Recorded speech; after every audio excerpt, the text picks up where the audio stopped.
Episode 7 of The Swarm begins with a meeting on board the Thorvaldsen. Some of the volunteers present their thesis as to where the YRR might be. The Arctic and the Antarctic regions are cross-sectioned as the origin of the broadcast signals. It might mean that the YRR has been active for thousands of years and quietly breeding in these regions without human knowledge. The group informs Captain Jasper to set course for the Arctic region, more specifically the Malloy Deep, as Charlie points out. Mifune has a meeting with Sigurd, Charlo, and Alicia, where the journalist is tasked with updating emergency contact info for everyone aboard and making clips of interviews of the volunteers. Mifune wants to keep tabs on whatever happens on a daily basis. Jasper sets some ground rules for Alicia, limiting her interference in filming how the ship is run. On the night, the ship experiences strange PS disturbance, indicating that the intelligence might be tracking them. Samantha suggests to Leon that they should broadcast the signals from the YRR back to them with slight spikes of their own. If they are returned in the same form, they can confirm that the YRR picked up the signal. Establishing a communication bridge with them is key. Cecile and Sigurd figure out that the intelligence might be injecting the substances into the creatures, the crabs and jellyfish and the like, through their NDMA receptors. These are responsible for regulating behavior changes. Using the substance, these are basically puppets in the hands of this intelligence. Samantha broadcasts the signal back into the ocean. Luther and Charlie take a submersible deep into the water, spotting a mass of some kind on sonar. Jasper picks it up too. Leon plays the signal they receive back from the water, which is the same one they had sent, but it is modulated suddenly. The ship experiences PS disturbance, and the HOV loses contact with them. When the situation gets dire, Luther decides to turn back and they return safely. Samantha deduces that the modulation means the intelligence is replying in kind. Samantha now wants to tamper with the wavelength of the signal and make an image.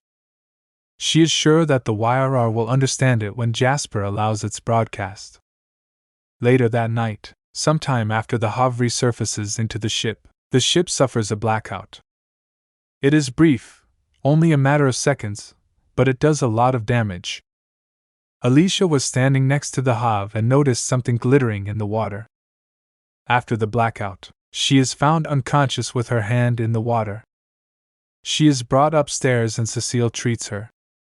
Although Alicia is stable, it is difficult to say if she will pull through. Cecile derives fluid from near her spinal cord to check what is wrong. Samantha reveals to everyone that she has discovered a blast of sound at the time of the blackout, the same as the one they received before. But this time, it is from inside the ship. The results from Alicia's sample are not encouraging. Cecile all but confirms that the YRR is inside her, and it is present on the ship in the hangar. The area is secured and Jasper consoles Sigurd on the deck about how the volunteers came on board of their own volition. Samantha reveals that the image she is sending out is of human evolution, a common past to them, and the YRR. The episode ends with the YRR revealing itself in the hangar. Charlie witnesses it firsthand, while Sam and Leon watch on the feed. They also hear the signal it emits. The YRR is shown to be a glowing entity that can seamlessly change shape and color, and is built like a constellation of stars. The episode review: there is an air of inevitability in episode 7 that weighs heavily on the narrative. You can sense it on the faces of the characters.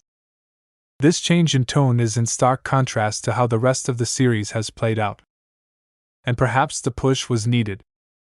The Swarm's business end is fittingly set in the gorgeous Arctic region, with the mysteries of its water set to play a critical role. Episode 7 brought forth a stunning visualization of the YRR, which is inherently intriguing and the perfect tease. The humans established an unlikely communication bridge with it. But the intelligence is as intrigued by their presence. I have no idea how the finale will go, but I do want the conclusion of this arc in the least. Irrespective of what other stuff happens or not, the YRR's contact must be optimally utilized. Episode 7 is a little too technical in some places, even though the writers do their best to simplify matters with dialogue. It does lead to some degree of redundancy, but that is the nature of the show's setting.